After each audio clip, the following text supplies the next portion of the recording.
Les ambassadeurs du climat, ils essayent de faire la sensibilisation des gens, donc à travers la vulgarisation scientifique, et cela avec des expériences. Donc chaque expérience exprime une thématique pour le changement climatique. Donc là, j'essaie de la parole à ma copine, comme ça ils vont vous expliquer l'objectif pour chaque expérience utilisée dans ce stand.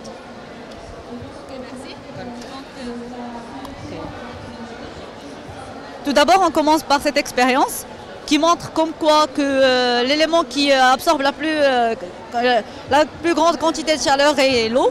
Donc on essaie de mettre ces deux ballons et on constate comme quoi le ballon qui contient de l'air, elle va s'exploser. Par contre, celle qui contient de l'eau et de l'air, elle ne va pas s'exploser. Et ça est dû comme quoi que l'air, quand il se chauffe, il se dilate. Du coup, automatiquement le ballon va s'exploser. Par contre, si on prend le cas de ce ballon-là, elle ne va pas s'exploser car l'eau va absorber la chaleur. Et l'eau ne se dilate pas quand il se chauffe. Donc, de là, on constate comme quoi c'est l'eau qui absorbe la plus quantité de chaleur dans la Terre. Si cette eau-là va absorber de chaleur, et si par exemple on a du CO2 dans l'atmosphère, alors il va absorber aussi le CO2. Et quand il absorbe le CO2, l'eau va devenir acide. Et je comprends l'exemple, si tu peux l'ouvrir s'il te plaît. Là, on a un peu de vinaigre et on a aussi un œuf. Donc, quand on laisse l'œuf dans le vinaigre, vu que le vinaigre est acide, alors le coquille de l'œuf, il va disparaître.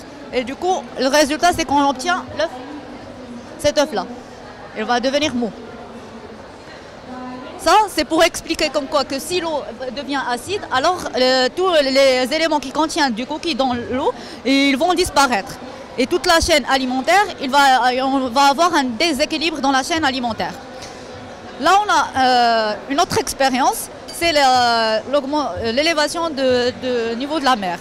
Donc, si l'eau absorbe la chaleur, alors il va s'échauffer. Du coup, le niveau de la mer va augmenter. Et tous les espaces verts qui sont à côté de la mer, ils vont disparaître. Et de là, on n'aura pas non seulement une immigration à cause des guerres et à cause de la pauvreté, mais aussi une immigration à cause du changement climatique. Donc, toutes ces expériences-là montrent les effets du changement climatique sur la vie de l'humain, oui, sur la planète Terre. Merci.